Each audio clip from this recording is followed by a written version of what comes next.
Hey guys, Kanchan is back with a new lesson. आप सभी ने लेसन 1 में जो सीखा वो इंग्लिश लैंग्वेज की नींव थी। तो हमने लेसन 1 में नींव रखी, अब हमें दीवार खड़ी करनी है उस नींव पे। जब नींव मजबूत होगी तो दीवार टिकेगी। तो गाइस, जो चीज़ें आपने लेसन 1 में सीखी वो प्रोनाउंसिएशन पर आधारित थी। आपने लैंग्वेज के, इंग्लिश लैंग्वेज के सभी लेटर्स के सही सही प्रोनाउंसिएशंस को सीख लिया। ठीक है, आई होप कि आप सभी ने उस वीडियो को पूरा देखा हो, तभी आप इस चीज़ को और अच्छे से समझ पाएंगे जो आज मैं आपको बताने जा रही हूँ। तो आज मैं कवर करने वाली हूँ 3 चीज़ों को। सबसे पहला टॉपिक होगा हमारा आर्टिकल्स। ठीक है, आर्टिकल्स क्या है इस गहराई में नहीं जाना, कोई बात नहीं। आप ए का यूज़, एन का यूज़ और द का यूज़ धड़ल्ले से करते हैं, लेकिन कई सारे लोग गलत जगह पर गलत चीज़ का यूज़ करते हैं। मतलब ए की जगह एन का यूज़ कर लेते हैं, एन की जगह ए का यूज़ कर लेते हैं। है बहुत ही सिंपल, बहुत ही एक छोटा सा डिफरेंस है, वो आपको समझना है। इस पर हम चर्चा करेंगे। फिर आप समझेंगे 50 कॉमनली मिसप्रोनाउंस्ड वर्ड्स, 50 ऐसे वर्ड्स जो बहुत सारे लोग गलत प्रोनाउंस करते हैं, तो उसे सुधारना है ताकि आप अच्छी इंग्लिश और सही इंग्लिश बोलें। ठीक है, तो मैंने आपसे कहा ये प्रोनाउंसिएशन इंपॉर्टेंट है if you want to speak fluently and if you want to speak well. अच्छे से बोलना है तो प्रोनाउंसिएशन को सही करना बहुत ज़रूरी है। बेसिक सेंटेंस स्ट्रक्चर समझेंगे तीसरे पार्ट में। मतलब कि अगर आपको कोई लैंग्वेज बोलनी है तो सेंटेंस तो आना ही चाहिए। तो आज हम सेंटेंस की नींव रख देंगे कि सेंटेंस को कैसे बनाया जाता है, कैसे समझें कि किस वर्ड के बाद क्या चीज़ यूज़ करें। ठीक है, ये चीज़ हम क्लियर करेंगे। तो जल्दी जल्दी आगे बढ़ते हैं इस चीज़ में। सबसे पहले बात करेंगे आर्टिकल्स की, ए, एन और द की। सबसे पहले ये समझिए, ए और एन दोनों का मतलब होता है एक। ठीक है, और इसे इनडेफिनिट आर्टिकल्स बोलते हैं। इन दोनों को इनडेफिनिट आर्टिकल्स हैं ये। ठीक है, और जो ये है द, इसे डेफिनेट आर्टिकल बोलते हैं। अब आप देखेंगे यहाँ मैंने कोई मीनिंग नहीं लिख रखी, क्योंकि द का कोई मीनिंग नहीं है, कोई अर्थ नहीं, कोई ऐसा शब्द नहीं है जिसे मैं बताऊं कि इसके लिए हम द का यूज़ करते हैं। द का यूज़ जब आप समझेंगे कहाँ करना है, तब आप उसे खुद ब खुद वर्ड वहाँ पर बना लेंगे कि अच्छा इसकी जगह पर हमें द का यूज़ करना है। ठीक है, तो अब देखिए मैं आपको सबसे पहले एक चीज़ बताना चाहूँगी। ए एन को पहले समझते हैं। जो आप बचपन से एक थ्योरी पढ़ते आ रहे हैं वो ये है कि an comes before a word starting with a vowel.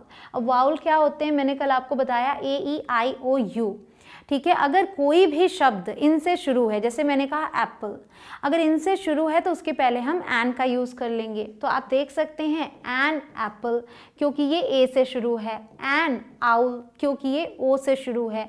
ये वाउल्स हैं, अगर कोई भी शब्द इनसे शुरू है तो इससे पहले एन लगाना है, ये आप बचपन से पढ़ते आ रहे हैं। An elephant, an ice cream, an umbrella, 5 vowels हैं इन 5 वर्ड्स में, है ना। शुरू में हमने इनके पहले एन का यूज़ कर लिया। एक और चीज़ पढ़ते आ रहे हैं कि उसके अलावा जो चीज़ें बचती हैं यानी कॉन्सोनेंट, अगर उनसे वर्ड की शुरुआत हो रही है, ए यूज़ करना है। A comes before a word starting with a consonant, तो उसके पहले ए यूज़ कर लेंगे। तो Y, E, A, R, Y क्या है, कॉन्सोनेंट है।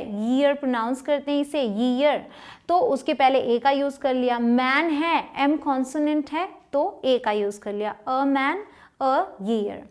क्लियर हुआ यहाँ तक? तो ये चीज़ आप बचपन से पढ़ते आ रहे हैं। लेकिन अब मैं आपको कुछ ऐसे सेंटेंसेस दिखा रही हूँ जो गलत लगेंगे आपको। ठीक है, देखिए, आई सॉ अ हॉर्स, ये तो ठीक है, ये कॉन्सोनेंट है। लेकिन यहाँ मैं कह रही हूँ I saw an honest man. यहाँ एच था, यहाँ ए लगा दिया, यहाँ एच है, यहाँ हमने एन क्यों लगा दिया? तो क्या ये सेंटेंस इनकरेक्ट है? जी नहीं, ये सेंटेंस इनकरेक्ट नहीं, ये सेंटेंस करेक्ट है। ठीक है, ये सेंटेंस करेक्ट है। क्यों करेक्ट है वो मैं आपको बताती हूँ, आप बस वर्ड को समझते चलिए।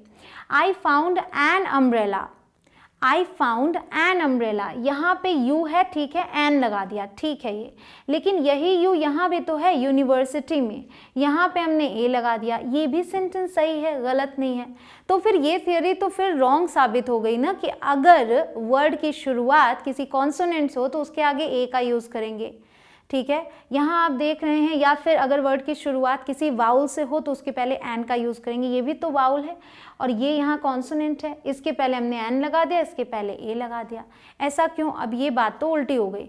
तो वो जो थियोरी है ना वो इनकम्प्लीट है, मैं आपको बताती हूँ वो इनकम्प्लीट है। एक और एग्जाम्पल देखिए, आई नीड एन अनियन, ठीक है, एन अनियन, यहाँ ओ है, एन लगा दिया, समझ में आया, लेकिन यहाँ भी ओ है, I need a 1 rupee note.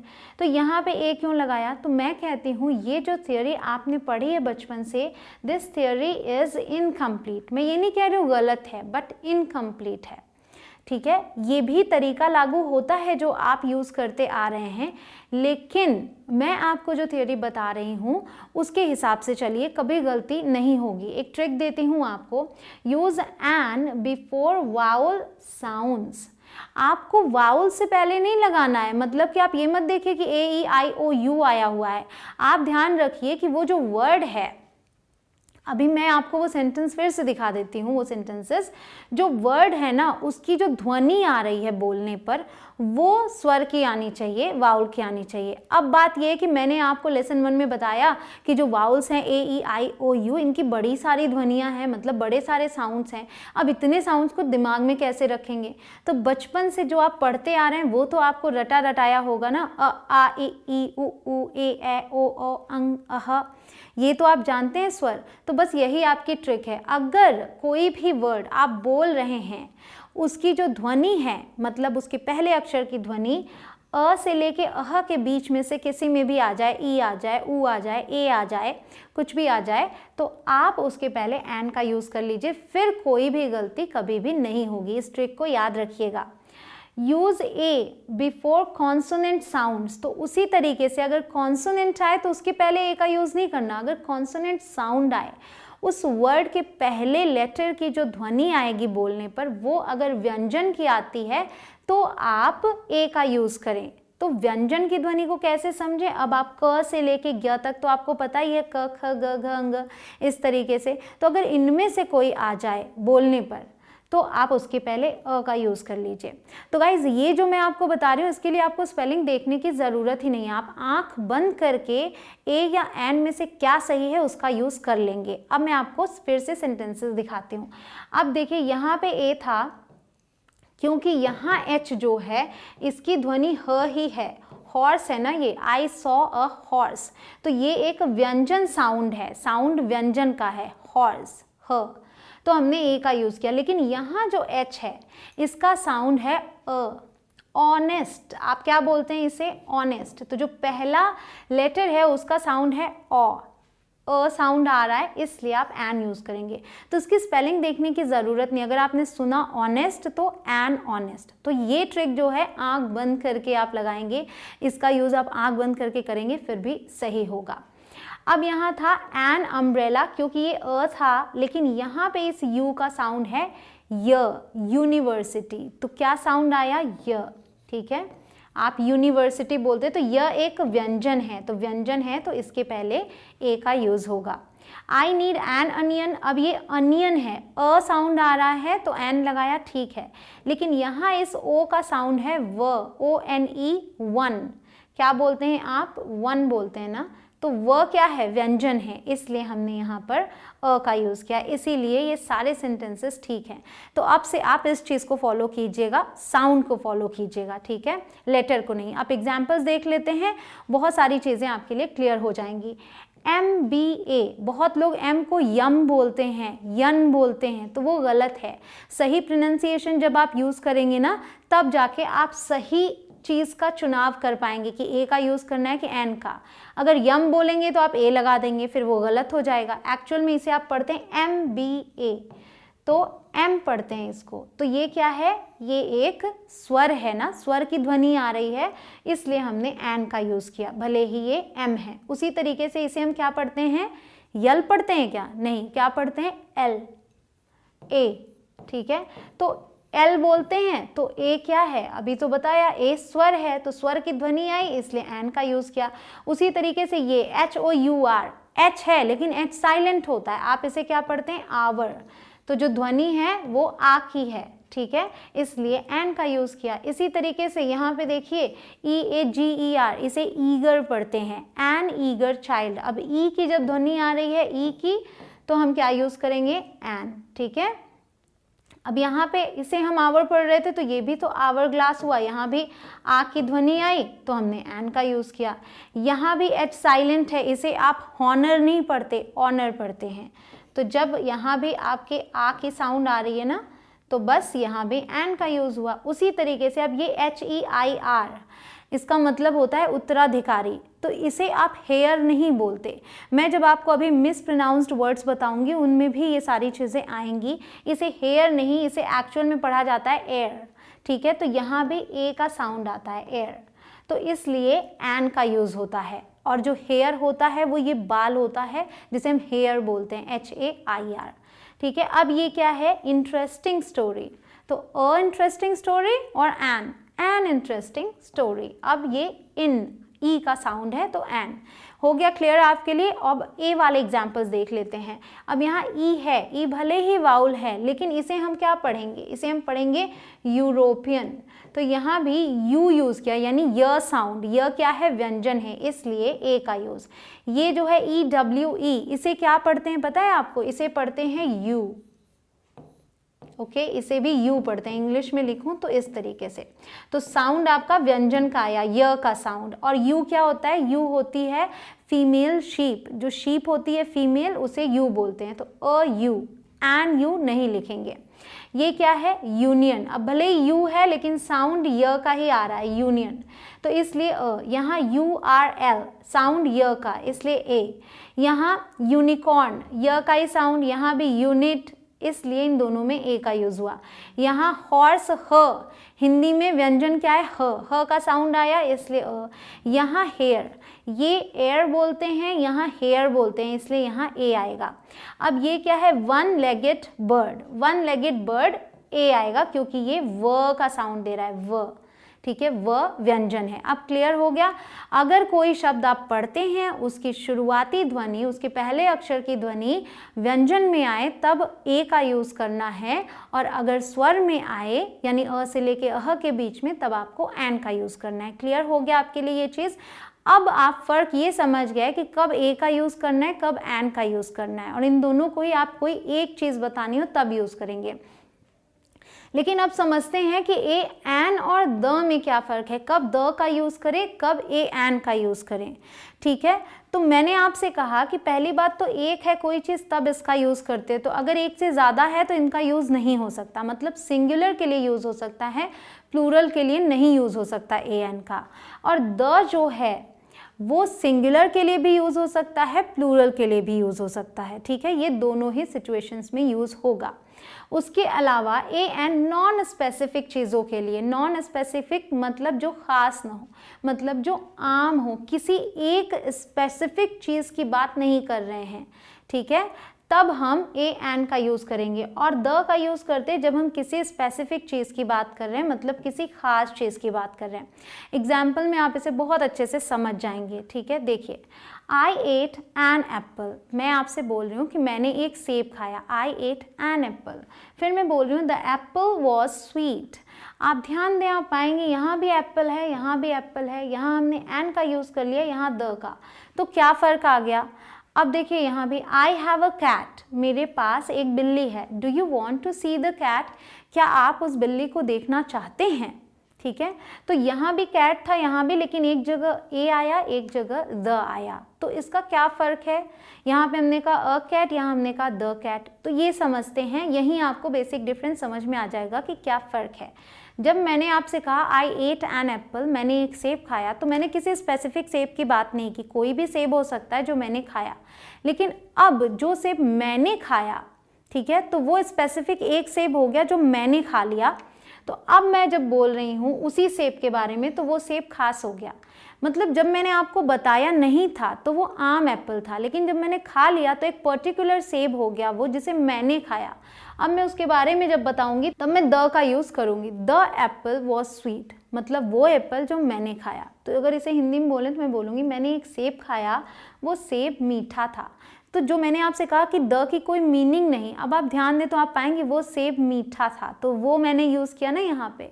तो क्यों यूज़ किया? क्योंकि इसकी पहले मैं इसकी बात कर चुकी हूँ, अब ये स्पेसिफिक हो गया। सेम थियोरी यहाँ होगी। मेरे पास एक बिल्ली है, अभी मैंने आपसे कहा मेरे पास एक बिल्ली है, आपको पता नहीं था इस बारे में, ठीक है, तो मैंने पहली बार आपको बताया तो हमने अ का यूज़ कर लिया। अब मैं बोलूँ do you want to see the cat, मतलब जो मेरे पास बिल्ली है क्या आप उसे देखना चाहते हैं। तो मेरे पास एक बिल्ली है, क्या आप उस बिल्ली को देखना चाहते हैं? तो यहाँ इस द की मीनिंग हो गई उस बिल्ली को देखना चाहते हैं। तो हो गया क्लियर। जब आपने किसी को किसी के बारे में पहली बारी बताया है, आम चीज़ है वो, तो ए या एन का यूज़ किया, लेकिन जब उसके बारे में ही फिर से आगे बता रहे हैं तो द का यूज़ किया। तो जब कभी आप कोई पैराग्राफ पढ़ते हैं तो आप नोटिस करेंगे कि पहली बार किसी चीज़ का जिक्र होगा तो ए या एन का यूज़ हुआ होगा, और उसी चीज़ के बारे में जब आगे बताएंगे दूसरी लाइन, तीसरी लाइन या चौथी लाइन में, तो द का यूज़ होगा। अब आप आगे से इसे नोटिस कर सकते हैं। अब एक सिचुएशन और देखिए, a girl is eight the door, एक लड़की दरवाजे पर है। मैं कह रही हूँ the girl is eight the door, लड़की दरवाजे पर है। यहाँ एक नहीं बोलेंगे, मान लीजिए इसे हम, the girl is eight the door, लड़की दरवाजे पर है। सेम सेंटेंस है, दोनों को हम यूज़ कब करेंगे? ये दोनों ही सेंटेंसेस ठीक हैं। अब मैं आपको एक सिचुएशन देती हूँ। मान लीजिए आप और मैं साथ में बैठे हैं मेरे घर पे, ठीक है। मैंने आपको ये बताया नहीं है कि एक लड़की आने वाली है, एक लड़की एक्चुअल में आने वाली है, बट मैंने आपको बताया नहीं है, ठीक है। तब जब डोरबेल बजती है तो आप जाते हैं दरवाजे पर और देख कर आते हैं और आप बोलते हैं, Kanchan, a girl is at the door, एक लड़की दरवाजे पर है, ठीक है। क्योंकि आपको उसके बारे में पता नहीं, वो एक आम लड़की है, तो आपने यूज़ किया ए का, ठीक है, अ गर्ल बोला। अब सिचुएशन नंबर 2, आप और मैं बैठे हैं, मैंने आपको बताया एक लड़की आने वाली है मुझसे मिलने के लिए। अब डोरबेल बजी, आप गए दरवाजे पर, अब आपने उस लड़की को देखा, वापस आकर आप बोलते हैं, Kanchan, the girl is at the door, Kanchan, वो लड़की दरवाजे पर है। यहाँ इस शब्द को एक मीनिंग मिल गई वो, क्योंकि जो मुझे बता रहा है उसको भी इस बारे में पता है और मुझे भी इस बारे में पता है, मतलब बात करने वालों को उस बारे में अगर पता है तो द का यूज़ कर सकते हैं।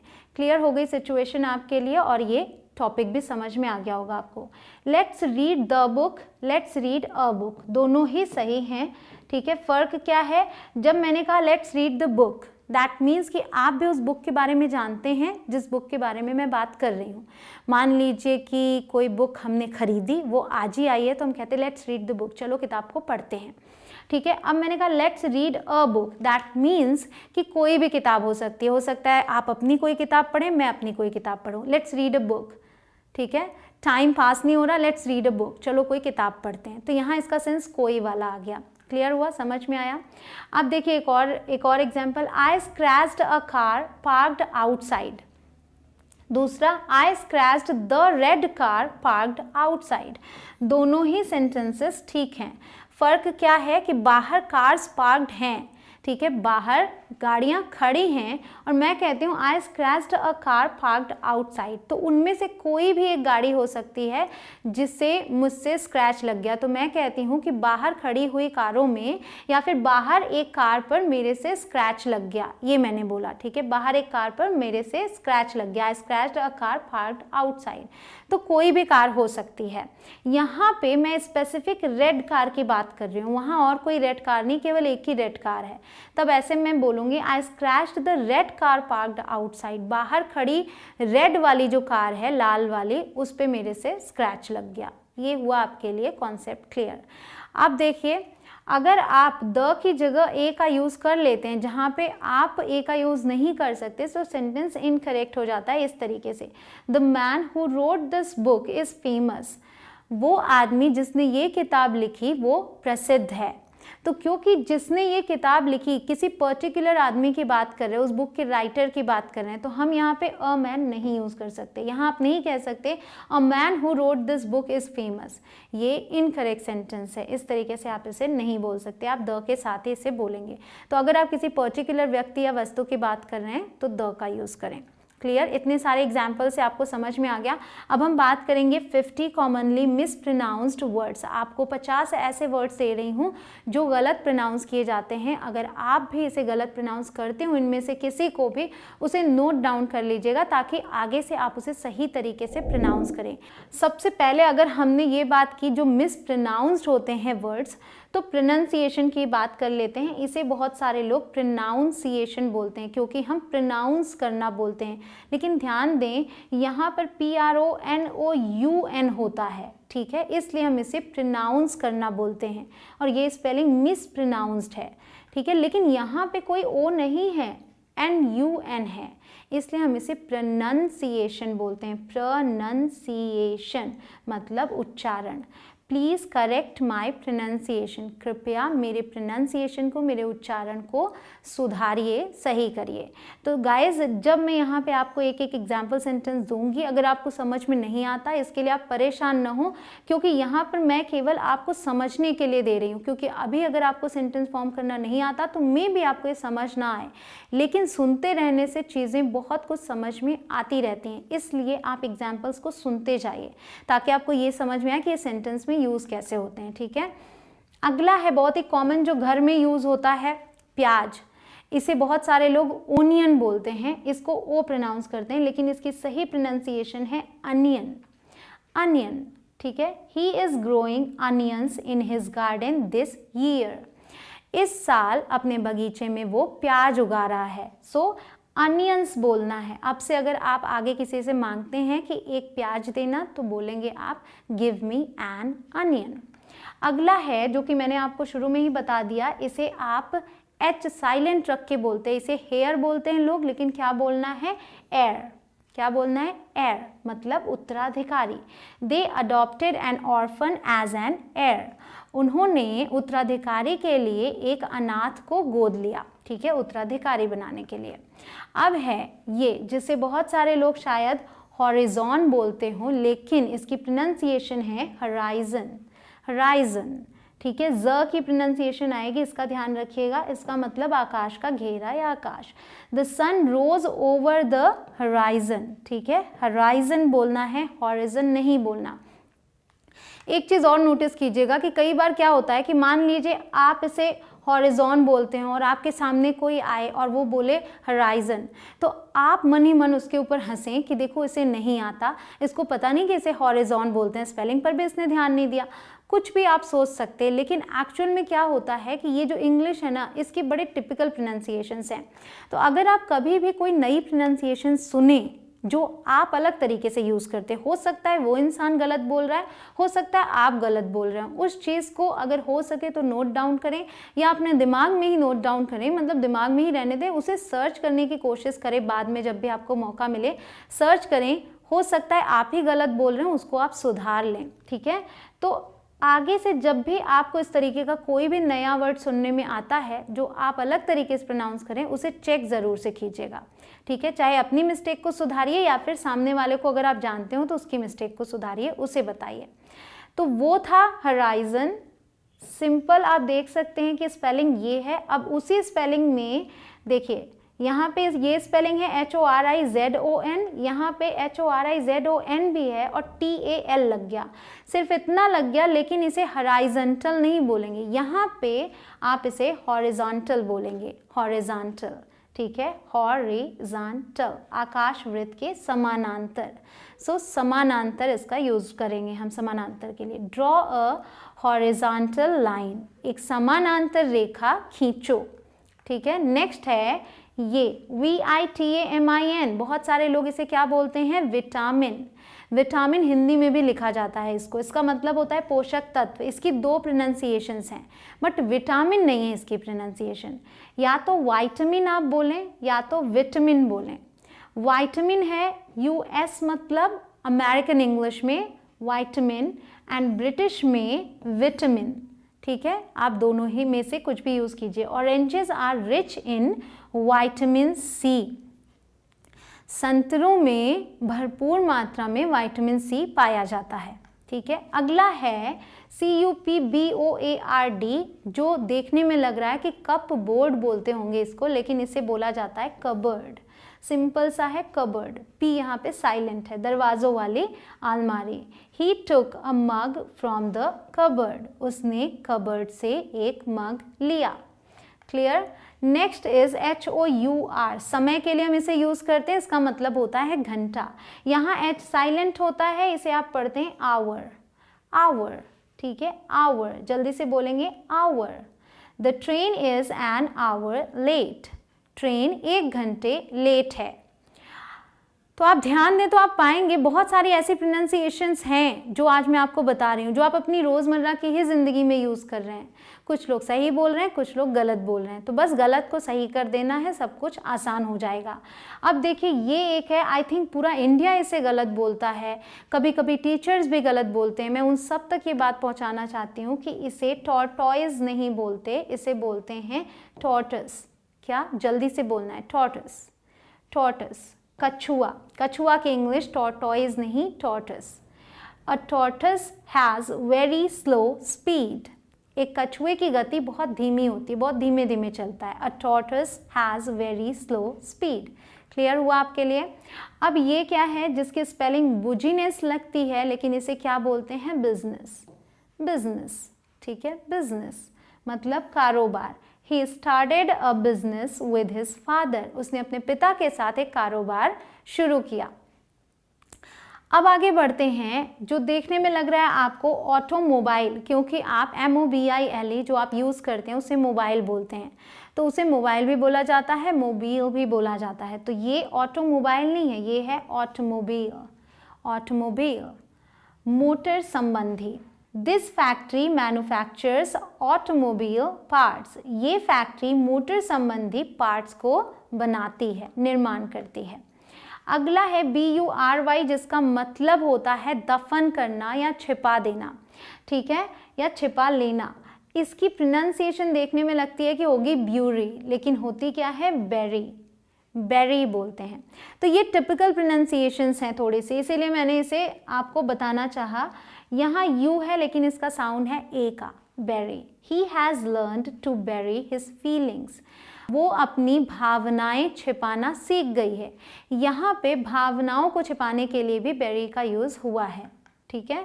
अगला है इंट्रोडक्शन। इसे बोलते हैं इंट्रोडक्शन मतलब परिचय। He began with a brief introduction, तो यहाँ पे हम इसे इंट्रो बोलते हैं, इंट्रोडक्शन, ठीक है। Next is creature. इसे बहुत सारे लोग क्रिएचर या क्रिएटर पढ़ते हैं, लेकिन ये क्रीचर है। क्रीचर मतलब प्राणी, क्रीचर। तो एक example, we saw many creatures of the forest. हमने जंगल के बहुत सारे जीव जंतु देखे। प्राणी में जीव भी आ जाते हैं, जानवर भी आ जाते हैं, तो इसका मतलब जीव भी होता है, ठीक है। अगला है NUMB। इसका मतलब होगा सुन्न हो जाना। अब मैंने आपको लेसन 1 में बताया कि जब M और B साथ में आए तो B साइलेंट होता है, तो यहाँ आप नम्ब नहीं बोलेंगे, क्या बोलेंगे? नम। तो ये एक ट्रिक है आपके लिए, MB साथ में आए तो B साइलेंट, शी इज नम, ठीक है। अगला है OFFEND। इसे बहुत सारे लोग ऑफेंड बोल देते हैं, लेकिन ये क्या है? अफेंड। यहाँ इसका साउंड अ है, जैसे अदर में होता है। अफेंड, अपमान करना या ठेस पहुंचाना। I didn't mean to offend you. मैं आपको ठेस नहीं पहुंचाना चाहती थी। I didn't mean to offend you. Next is, इसे बहुत सारे लोग ऑफिशियल बोल देते हैं, लेकिन ये क्या है? ऑफिशियल। यहाँ भी ओ का साउंड अ है, ऑफिशियल। कर्मचारी या दफ्तर संबंधी। It was an official party. ये दफ्तर संबंधी पार्टी थी, मतलब जो दफ्तर से रिलेटेड, दफ्तर के लोगों के लिए थी।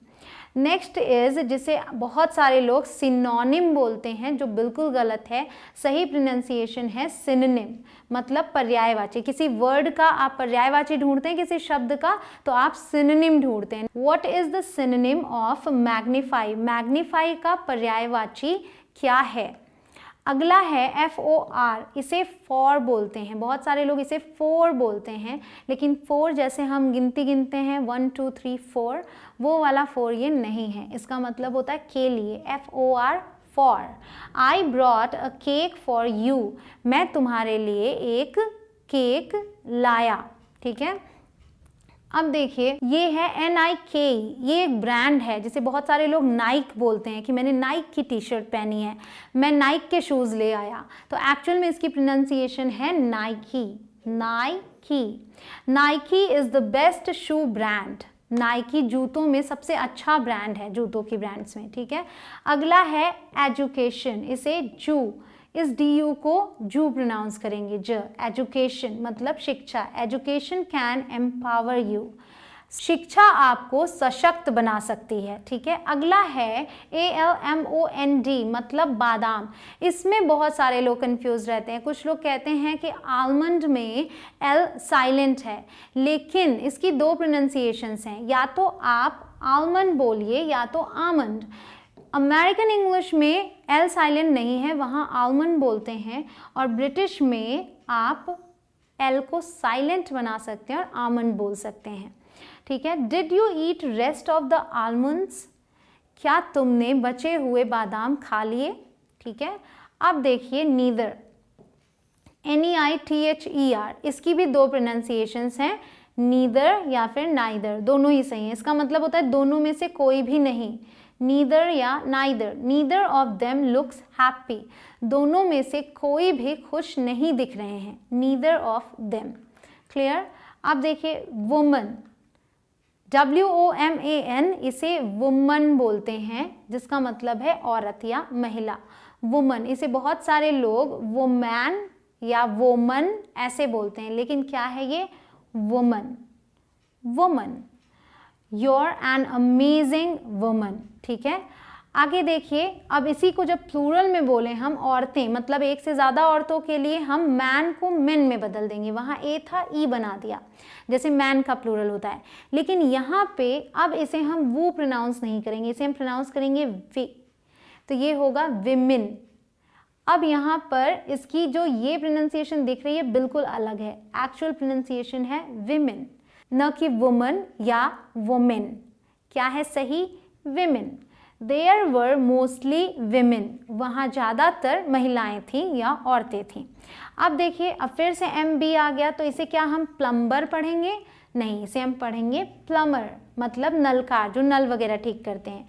We had to call a plumber to unblock the drains, हमें नालियों को अनब्लॉक करने के लिए प्लम्बर को बुलाना पड़ा। अगला है देखिए डिज़र्ट, क्या बोलेंगे? डिज़र्ट, DESSERT, डबल S वाला जो है वो मिठाई, जो आप खाने के बाद खाते हैं, उस मिठाई के लिए स्पेशली यूज़ होता है डिज़र्ट। तो कैसे बोलेंगे? डिज़र्ट, यहाँ पे थोड़ा सा स्ट्रेस देंगे, dessert. We wanted the dessert, हम मिठाई चाहते थे। ठीक है, अगला है जिसमें दो S था, यहाँ सिंगल S है, इसे कहते हैं डेजर्ट। डेजर्ट मतलब रेगिस्तान। The desert night was cold and dark, रेगिस्तान की रात ठंडी और अंधकार में थी। ठीक है, अंधेरी थी। अब एक चीज़ मैं आपको एक ट्रिक दे सकती हूँ, इसे याद कैसे रखें स्पेलिंग को। तो गाइस, जब आप मिठाई खाते हैं तो आपका और खाने का मन होता है, तो और खाने का मन हुआ मतलब दो S हैं यहाँ पे। ठीक है, इस तरीके से आप याद रख सकते हैं, ट्रिक हो सकती है आपके लिए। और रेगिस्तान अगर आप जाएं तो इतनी गर्मी होती है वहाँ पे, क्या वहाँ आपका दोबारा जाने का मन करेगा? नहीं। तो मिठाई और खाते हैं, डबल S, रेगिस्तान के लिए एक S, ऐसे याद रखिएगा। अब आते हैं इस पे, बहुत सारे लोग इसे कैरियर बोलते हैं, जो आप भविष्य बनाते हैं अपना, आपके पेशे के लिए स्पेशली आप यूज़ करते हैं। तो इसे कैरियर नहीं, क्या बोलते हैं? करियर। करियर, ठीक है, करियर, करियर, इस तरीके से। I am planning to pursue a career in finance, मैं फाइनेंस में अपना करियर बनाने का प्लान कर रहा हूँ। ठीक है, अगला है SAYS, ये मैंने आपको लेसन 1 में भी बताया, इसे सेज नहीं बोलेंगे, सेज। ठीक है, जल्दी से बोलना है, says. He says I look like my dad, वो कहता है कि मैं मेरे डैड जैसे दिखता हूँ। ठीक है, आगे है फॉरगेट। फॉरगेट, इसे फॉरगेट नहीं बोलेंगे, आप इसे बोलेंगे फॉरगेट, मीन्स भूल जाना। नेवर फॉरगेट योर मैनर्स, अपनी तमीज या अपनी तहजीब कभी नहीं भूलना। ठीक है, नेवर फॉरगेट योर मैनर्स। अगला है जिसे बहुत सारे लोग ज्वेलरी बोलते हैं, जो गलत है, मतलब होता है आभूषण। सही क्या है? ज्वेलरी, बहुत ही सिंपल सा है, ज्वेलरी, ज्वेलरी। ठीक है, आई लाइक एंटीक ज्वेलरी, मुझे पुरातन आभूषण पसंद हैं। आगे आते हैं, ये है सेपरेट, इसे सेपरेट नहीं बोलते, सेपरेट। ठीक है, या फिर सेपरेट नहीं बोलेंगे, क्या बोलेंगे? सेपरेट, जल्दी से, मतलब अलग। दे टुक 2 सेपरेट रूम्स, उन्होंने 2 अलग अलग कमरे लिए। अब आते हैं, इसे बहुत सारे लोग एस्केप बोलते हैं, लेकिन यहाँ ई का साउंड है ई, एस्केप, स्केप मतलब बच निकलना। He tried to escape from police, उसने पुलिस से बचकर भागने की कोशिश की। क्लियर। अब आते हैं, ये बहुत ही टिपिकल प्रोनाउंसिएशन, बहुत सारे लोग गलत बोलते हैं इसको। इसे बहुत सारे लोग बोलते हैं एंटरप्रेन्योर, ठीक है, एंटरप्रेन्योर, लेकिन इसकी सही प्रोनाउंसिएशन क्या है? एंटरप्रेन्योर। एंटरप्रेन्योर मतलब व्यवसायी। The true entrepreneur is a doer not a dreamer. सच्चा एंटरप्रेन्योर व्यवसायी कौन है? जो कर्म करता है, न कि जो सपने देखता है। सिर्फ सपने देखने से काम नहीं बनता। तो बस ये लाइन आप पर भी आती है। मैं आपसे ये कहूँगी कि सिर्फ सपने नहीं देखने की आप अच्छी इंग्लिश बोल रहे हैं, सपने भी देखिए लेकिन अपना काम भी कीजिए, प्रैक्टिस करते जाइए। जितने वर्ड्स मैं आपको बता रही हूँ, अगर इनमें से कोई भी वर्ड आपको ऐसा मिला जो आप गलत प्रोनाउंस करते हो तो उसे इम्प्रूव करिए, उसकी बार बार प्रैक्टिस कीजिए, ठीक है। आगे आते हैं, ये क्या है? इसे बहुत सारे लोग बोलते हैं कमेंट, लेकिन इसकी दो प्रोनाउंसिएशंस हैं, या तो बोलिए कमेंट या फिर कमेंट। तो American comment and British comment मतलब टिप्पणी। Please comment on my post, कृपया मेरे पोस्ट पर कमेंट करें, ठीक है। अगला है HOTEL, इसे बहुत सारे लोग होटल बोलते हैं, हिंदी में होटल लिखते भी हैं लेकिन इंग्लिश में इसे बोलते हैं होटल। इवन यहाँ पे आप ध्यान दें, होटल, होटल ए की मात्रा जैसे साउंड करती है वैसे आएगा, hotel. Is this your hotel? क्या ये तुम्हारा होटल है? ठीक है। आगे आते हैं, ये देखिए, इसे बोलते हैं टुमारो, टुमारो। अब यहाँ मैंने टू नहीं लिखा है क्योंकि जब आप जल्दी से प्रोनाउंस करते हैं तो आवाज़ जो है ऐसी निकलती है, टुमारो, ठीक है। तो ऐसे बोलेंगे तो आप सही प्रोनाउंस कर पाएंगे, मतलब आने वाला कल, सी यू टुमारो, तुमसे कल मिलती हूँ। अब अगला देखिए, ये एक बीमारी का नाम है जिसे आप सभी अस्थमा बोलते हैं, लेकिन इसकी प्रोनाउंसिएशन बिल्कुल अलग है। या तो इसे बोलते हैं एस्म या फिर एज्म, एस्म या एज्म। अमेरिकन इंग्लिश एस्म और British asthma. Rahul suffers from asthma, Rahul को अस्थमा है, ठीक है। आगे आते हैं, ये है BEAR। ध्यान दीजिएगा, ये जो मैंने प्रोनाउंसिएशन बताई है ये लगभग 99% लोग यही बोलते हैं अस्थमा, लेकिन सही इसकी इंग्लिश ये है, ठीक है, ध्यान रखिएगा इस चीज़ को। ये BEAR, इसे प्रोनाउंस करते हैं बेयर, क्या? बेयर, न कि बियर। इसे बहुत सारे लोग बियर बोलते हैं, तो करेक्ट कीजिएगा, क्या बोलना है? बेयर। अगर भालू वाला बेयर बोल रहे हैं तो भी यही होगा प्रोनाउंसिएशन, और अगर सहना वाला बोल रहे हैं, कुछ सहन करना, तो भी यही होगा। आई कैंट बेयर इट, मैं इसे सह नहीं सकता या बर्दाश्त नहीं कर सकता। अगला है जिसे लिगेसी बोलते हैं लोग, इसकी सही प्रोनाउंसिएशन है लेगेसी। लेगेसी मतलब विरासत। She left us a legacy of $1 million, वो हमारे लिए $1 मिलियन की विरासत छोड़ गई। She left us a legacy of $1 million. बहुत ही आसान है, लेग सी, लेग पैर के लिए जैसे लेग बोलते हैं, बस सी उसके बाद लगा देना है। अब देखिए मजिशियन, इसे बोलते हैं मजिशियन मतलब जादूगर, मैजिशियन नहीं बोलते, magician. I met a magician yesterday, कल मैं एक जादूगर से मिला। क्लियर। अब है ये दिनों के नाम में बहुत ही इंपॉर्टेंट वन, जिसे बहुत सारे लोग वेडनेसडे बोलते हैं, राइट। इसे आप प्रॉपर डी का साउंड लाते हैं, वेडनेसडे, लेकिन ये है वेंसडे, वेंसडे। और आप पाएंगे मैंने यहाँ पे ए की मात्रा क्यों लगाई, क्योंकि डे को भी डे करके बोलते हैं, Wednesday. Are you free this Wednesday, या फिर आप डे बोलें तो भी चलेगा, लेकिन यहाँ वेंस बोलते हैं। Are you free this Wednesday, क्या आप इस बुधवार को फ्री हैं, खाली हैं। अब अगला है GUCCI, ये भी एक ब्रांड है नाइकी की तरह। तो जैसे नाइक नहीं प्रोनाउंस करते, नाइकी करते हैं, वैसे इसे गुस्सी या गुकी ऐसे नहीं प्रोनाउंस करते, इसे प्रोनाउंस करते हैं Gucci, Gucci. Gucci has the best collection of bags, Gucci के पास बैग्स का सबसे बढ़िया कलेक्शन है, मतलब गुची ब्रांड में। अब आते हैं इस पर, जो नाश्ता करते हैं आप सुबह, इसे बहुत सारे लोग बोलते हैं ब्रेकफास्ट, लेकिन क्या बोलना है? Breakfast, breakfast. Let's have breakfast together, चलो साथ में नाश्ता करते हैं। तो गाइज इन पर ना परेशान होइएगा, अगर आपको ये नहीं समझ में आ रहा है सेंटेंसेस, वो धीरे धीरे आप समझेंगे, बस सुनते जाइए इसको, अपनी प्रोनाउंसिएशन को ज़रूर सुधारते जाइए। अगला है, इसे बहुत सारे लोग बोलते हैं कैपेसिटी, लेकिन ये क्या है? कैपेसिटी। कैपेसिटी, सामर्थ्य। I still have the capacity to finish it, मुझ में अभी भी इस काम को कंप्लीट करने की, फिनिश मतलब ख़त्म करने की क्षमता है या सामर्थ्य है। तो अब क्या बोलेंगे आप? कैपेसिटी। कैपेसिटी प्रैक्टिस करिए बोल बोल के, इसीलिए मैं आपको इंग्लिश और हिंदी दोनों तरीके से दे रही हूँ, जो आपको समझ में आए उसको देखिए और समझिए। अब ये देखिए, इसे सिविल बोलते हैं बट इसे बोला जाता है civil. Civil, he is a civil servant, he is a civil servant.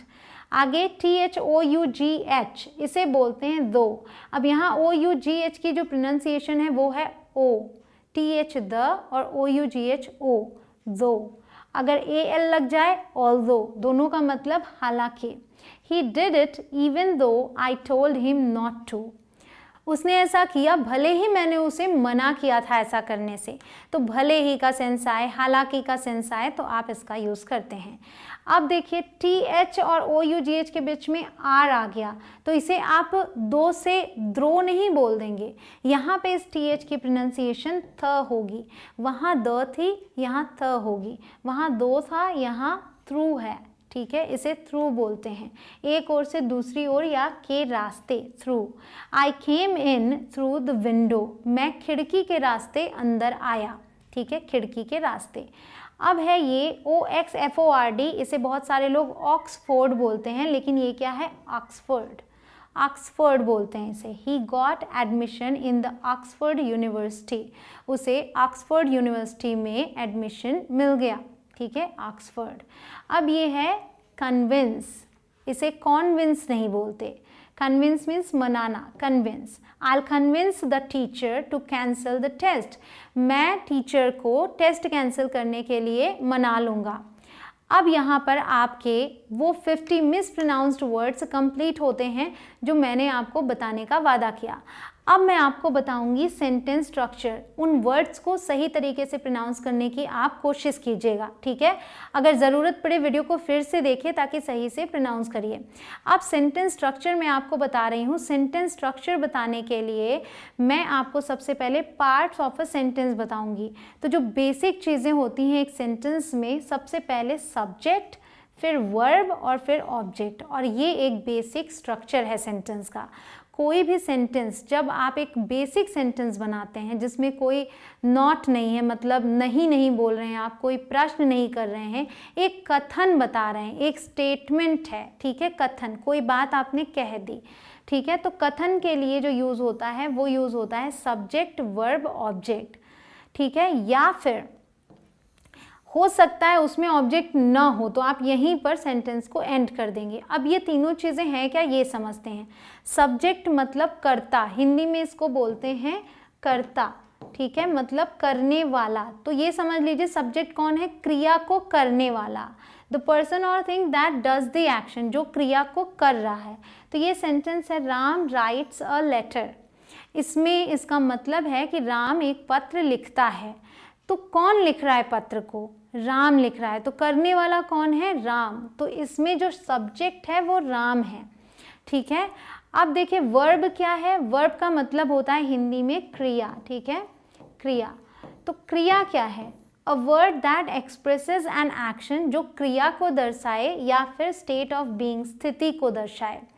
तो क्रिया, अब यही sentence Ram writes a letter, Ram पत्र लिखता है, तो क्रिया क्या हो रही है, कौन सा काम कर रहा है, राम पत्र लिखने का काम कर रहा है, क्रिया क्या है, लिखना। तो राइट्स जो है ये वर्ब है। अब आते हैं ऑब्जेक्ट पे। ऑब्जेक्ट क्या है, अ पर्सन और thing that receives the action, ठीक है।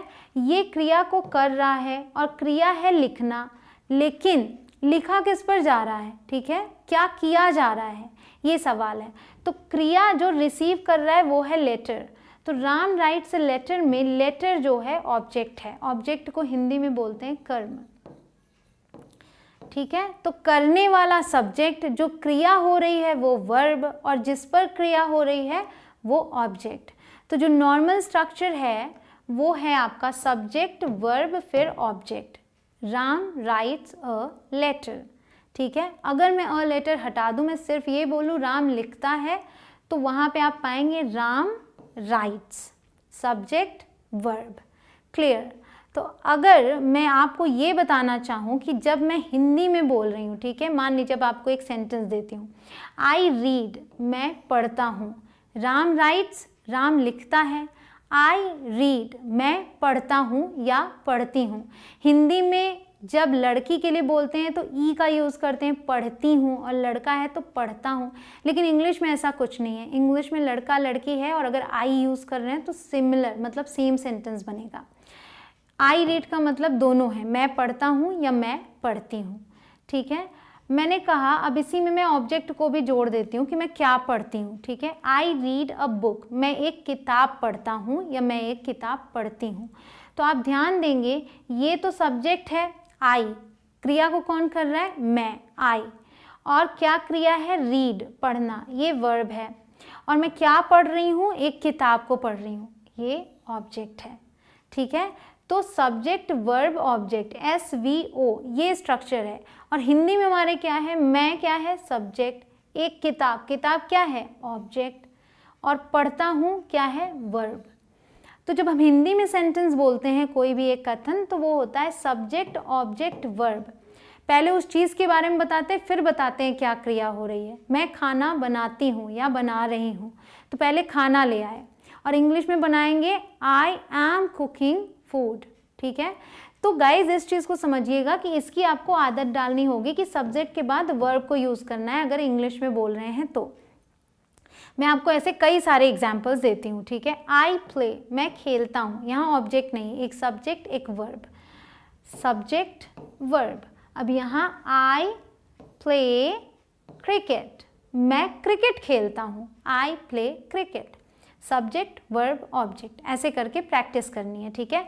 तो दिन भर में आप जो भी काम करते हैं उसको आप इस तरीके से बना सकते हैं। आप आई का यूज़ कीजिए, फिर सीधे आप वो क्रिया यूज़ कर लीजिए, और कुछ भी आपको नहीं सोचना, आई के साथ आपको वर्ब नॉर्मल यूज़ करनी है, ठीक है। आई ईट, देखिए आई ईट मोमोज, मैं खाता हूँ, मैं मोमोज खाता हूँ।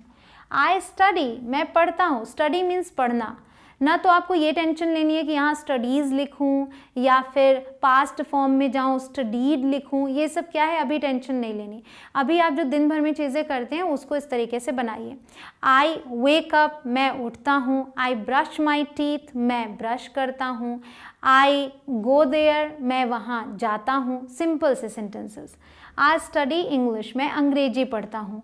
वी स्विम, अब आई की जगह अगर आप वी का यूज़ करते हैं तो भी आपको इस वर्ब की टेंशन नहीं लेनी, नॉर्मल वर्ब यूज़ करना है।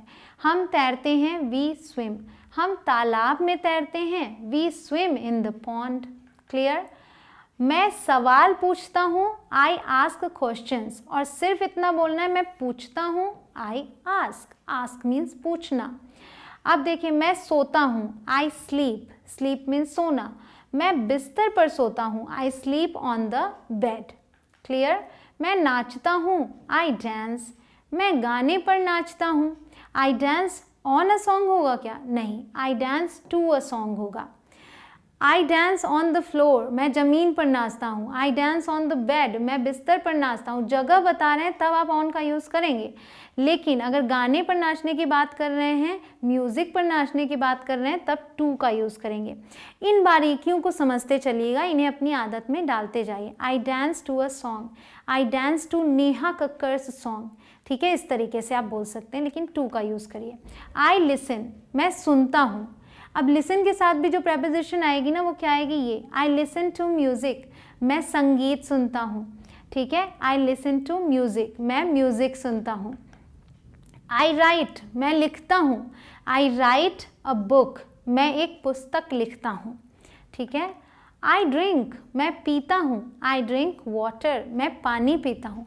तो ऐसे आप सेंटेंसेस बनाइए, अपने घर में जो भी चीज़ें देखिए या जो क्रिया आप करते हैं या कोई और करता है उसको भी आई के साथ बनाने की कोशिश कीजिए कि कभी बोलना पड़े तो आप बोल सकें, ठीक है। अब देखिए आई सिट, मैं बैठता हूँ। I sit on the chair, मैं कुर्सी पर बैठता हूँ। ये तो सभी करते हैं, आप इसे सेंटेंस बना सकते हैं। आई सिंग, मैं गाती हूँ। आई सिंग अ सॉन्ग, मैं गाना गाती हूँ। आई वॉक, मैं चलता हूँ। I walk on the road, मैं सड़क पर चलता हूँ।